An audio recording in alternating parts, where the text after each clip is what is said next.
Bienvenido a este espacio, bienvenido de nuevo. Muchas gracias por estar aquí de nuevo, muchas gracias por volver a España muy pronto. Recordamos a las personas que no te conocen que eres músico, terapeuta, has escrito un libro sobre la musicoterapia energética, has creado esta musicoterapia energética y eres un investigador incansable de los efectos del sonido, de las frecuencias y de la vibración en el ser humano. Viniste en el mes de octubre, donde nos presentaste la musicoterapia energética, donde nos presentaste también las frecuencias sonoras, Mhm. que llamó mucho la atención, esa música en bote, como decías. y, y bueno, la gente se quedó con ganas de más, de saber un poco más sobre las diferentes herramientas. Las frecuencias sonoras no eran solo la única herramienta, hay muchas más. Y nos quedamos todos con las ganas de tener más información y aceptaste volver y vuelves el 25-26 de abril. Y bueno, cuéntanos un poco, Franck, cuál es la motivación y qué es lo que vas a venir a presentarnos esta vez. Tout d'abord, bonjour Arias, hola amigos. Ujú. Pour visionner cette vidéo.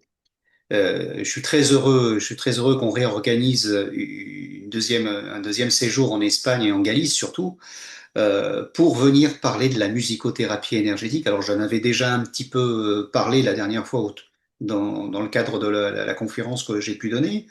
Mais là, ce que je souhaite, c'est vraiment venir partager les outils de la musicothérapie énergétique que j'ai mis en place depuis plus de 15 ans et que j'enseigne en France depuis plus de 15 ans. Alors, c'est sûr que pour le commun des mortels, il y existe plein de choses dans la thérapie sonore. On parle de musicothérapie, on parle de sonothérapie, on en parle aujourd'hui aussi de traitement fréquentiel, de machines de biorésonance, et là, pour eux, quelque chose de nouveau arrive, c'est la musicothérapie énergétique. Est-ce que En quoi c'est différent de toutes ces autres techniques? J'expliquerai tout ça aussi aux gens qui viendront participer au moins à une journée de ce week-end qu'on va organiser ensemble au mois d'avril. Et bien sûr, la finalité, c'est que les gens puissent venir ensuite, s'ils le souhaitent et s'ils le sentent, venir étudier auprès de moi cette fameuse musicothérapie énergétique et comprendre que la finalité de cette méthode, c'est de réaccorder la personne à leur fréquence originelle. Qué interesante, Frank. Y muchas gracias por anunciarnos la posibilidad de crear esta formación, que creo que es tu objetivo, el ampliar, que no se quede solo en Francia, sino abrir las puertas en España, de tener ese conocimiento y sobre todo la aplicación, porque hay una aplicación muy interesante a nivel terapéutico sobre la importancia de conocer cuál es esa frecuencia personal, la frecuencia de encarnación de la que ya nos hablaste en tu primera conferencia, pero creo que en esta ocasión vas a profundizar un poco más sobre lo que significa esta frecuencia personal y sobre todo cómo saber, porque creo que todo el mundo la otra vez quería saber, pero yo qué nota soy, qué nota soy. Y claro, necesita un proceso un poquito más largo del que teníamos la otra vez. Entonces, esta vez sí que vienes a proponer el descubrir esta frecuencia, ¿verdad? Oui, dans l'atelier qu'on fera ce mois d'avril, on va aller justement dans la découverte de cette fréquence personnelle que nous avons. Alors, c'est vrai qu'il y a beaucoup d'interrogations sur cette notion de fréquence personnelle, bien que maintenant il y ait de plus en plus de gens qui commencent à s'y intéresser. Il faut remonter peut-être même à des choses très très anciennes, comme dans les années 80, il y avait un Argentin qui est un musicothérapeute, qui s'appelle Rolando Belanzon, qui a été le premier à parler de l'identité sonore.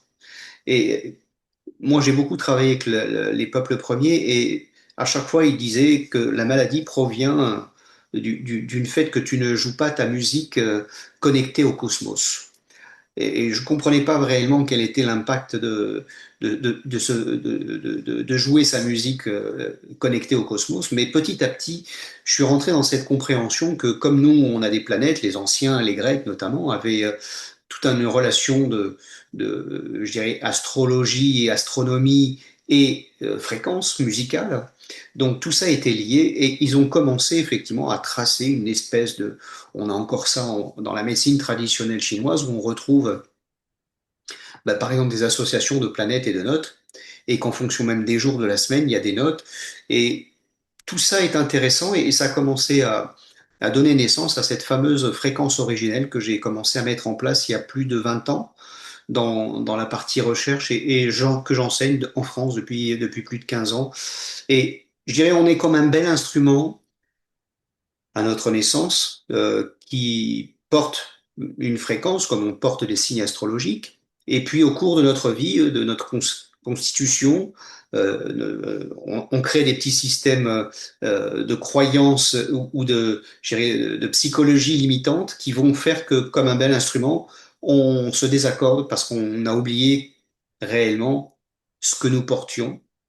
Donc on se désaccorde et plus on se désaccorde, et plus il y a de chances le corps manifeste effectivement de la maladie pour nous dire, ben, tu t'es désaccordé. Alors accorde-toi et tout ce que tu es venu vivre et expérimenter ici sur cette terre, réalise-le. Parce Mm. que dans cet accordage, il y a deux choses réellement importantes. Il y a d'une part le fait déjà de se réaccorder, mais ensuite de vivre le programme de ce qu'on est venu vivre, hein. Interesante, Frank. Qué ganas de volver a sumergirnos en este maravilloso universo de las frecuencias, del sonido, de la vibración. Entonces, eh, resumiendo, el sábado 25 de abril creo que nos vas a dar una introducción, una pequeña charla sobre esa diferencia que hay entre la musicoterapia energética, la sonoterapia y un poco todos los diferentes sistemas de trabajo con la música y con la vibración que existen para que veamos bien la diferencia entre unos y otros y qué es lo que propone la musicoterapia energética en concreto. Y después ya vamos directamente con ese trabajo para conocer nuestra frecuencia personal. El domingo lo que queremos es trabajar más específicamente, ya sabiendo cuál es nuestra nota, con las diferentes herramientas que nos propone la musicoterapia energética, ¿verdad? O sea, que no solamente están elixires, nos mostrarás las frecuencias. Cuéntanos un poco cómo va a ser eso. Oui, déjà, avant de parler de tout ça, c'est que la musicothérapie énergétique, elle est très différente des autres méthodes que l'on trouve dans le traitement thérapeutique sonore, dans le sens où il faut déjà redéfinir même le cadre de ce qu'est la médecine, hein, un tant soit peu. Et aujourd'hui, on est souvent dans une médecine qui est beaucoup plus, je dirais, incitative au niveau du vivant à s'accorder à une fréquence, par exemple dans la thérapie sonore, plutôt que d'avoir quelque chose qui soit sollicitatif. Et quand j'ai créé la musicothérapie énergétique, ce que je souhaitais, c'est que vraiment, on ait une méthode qui soit respectueuse du vivant, qui la respecte effectivement dans ses mécanismes, dans ses fonctionnements. Dans le monde chamanique avec lequel j'ai beaucoup de travaillé, on n'impose pas au corps un fonctionnement. On va pour ces traditions-là, la maladie est un esprit, donc une fréquence. Et le tout, c'est que c'est une fréquence qui sonne faux, tu vois. Et il faut participer à faire en sorte que cet esprit puisse laisser maintenant la place à toute la symphonie du corps. Et donc, on va travailler pour demander à cet esprit de sortir de cette matière, de ce champ énergétique, et on va le solliciter pour ça. Eh bien, tu vois que là encore, on est respectueux de ce qui est vivant, puisqu'il y a une sollicitation qui est faite même pour l'esprit de quitter ce corps, hein, de quitter cette dimension énergétique et de libérer donc du coup la personne de cette pathologie. Donc moi, je suis de cette tradition où quand on prend conscience du mécanisme du corps, on ne peut être que conscient qu'il y a une intelligence au cœur de la matière et que à chaque fois qu'on va imposer quelque chose au corps, on va lui demander de s'adapter.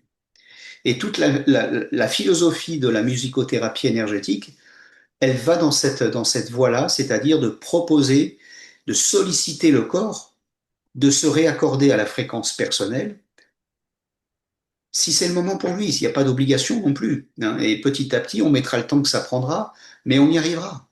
Mais il n'y a pas de, il n'y a pas de, il n'y a pas d'imposition d'une information auquel la matière va être obligée de s'accorder. Donc, je développerai bien sûr tout ça lors du week-end parce que c'est très important de redéfinir réellement le cas de quelle médecine on veut pour soi. Ujú. Aujourd'hui, toute la médecine qu'on peut voir arriver en Occident est une médecine incitative. Tu dois t'accorder à ça. Tu dois prendre tel médicament parce que ça aura telle conséquence chimique dans la chimie intérieure, etc., etc. Mais on oublie que le propre du guérisseur, il est à l'intérieur de nous-mêmes. Mm. Et la seule chose, c'est il faut le ressolliciter et lui laisser un espace d'expression, Qué c'est-à-dire de interesante. commencer à être à son écoute. Parce que quand on parle de musique, il faut savoir aussi écouter la musique. Et donc, on aura aussi des expériences d'écoute musicale, bien sûr, avec des enceintes très particulières ce week-end que je vous amènerai et que j'aurai le plaisir de partager avec vous. Des enceintes qui viennent d'Allemagne, qui sont exceptionnelles, tant dans la restitution sonore que dans ce que ça provoque énergétiquement. Qué interesante, Frank, que nos estás ofreciendo una mirada diferente, una percepción diferente de lo que es la sanación y la manera de abordar también la enfermedad. Muchas gracias. ¿Y a quién va dirigida entonces esta? Bueno, entiendo que la finalidad es también el poder proponer esta formación en España. O sea, aquí va a ser Et una presentación un poco ya más amplia de todo lo que la musicoterapia energética ofrece y después la persona que le pueda interesar eh, ir más lejos puede hacer esta formación contigo que ya nos dirás cómo se establece, los módulos que hay, etcétera. Pero ¿a quién va dirigido? ¿Esto son los terapeutas, musicoterapeutas o personas, qué persona puede tener acceso a esta formación o qué personas pueden venir a este fin de semana que nos propones? oui, alors, tout comme l'atelier, la formation s'adresse à des gens qui sont avides de découvrir leur propre fréquence personnelle, qui ont envie de participer à aider les gens à retrouver cette fréquence-là en eux. Donc, ça peut être effectivement des gens qui sont déjà dans le cadre thérapeutique, des gens qui sont même peut-être en reconversion professionnelle. En France, j'en ai aussi beaucoup qui s'intéressent à trouver une nouvelle voie j'irais d'accompagner les personnes.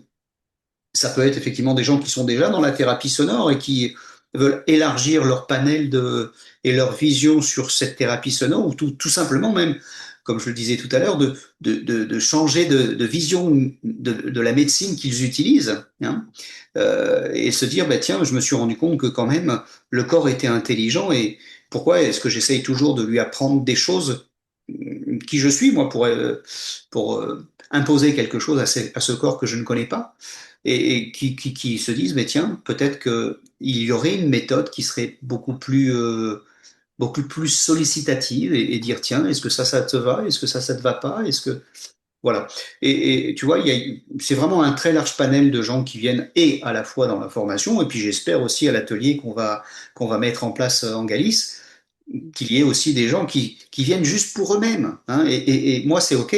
Même pour la formation, je prends des gens, j'ai eu des personnes de 17 à 77 ans, donc tu vois, Ujú. le créneau de l'âge est très large, et puis d'horizons vraiment très différents, des professionnels de santé, des gens en reconversion professionnelle, des gens qui étaient à la retraite, qui viennent juste pour leur propre cheminement intérieur, et de se dire, bon, allez, j'ai travaillé toute ma vie, mais maintenant, j'aimerais bien passer un peu de temps avec moi-même.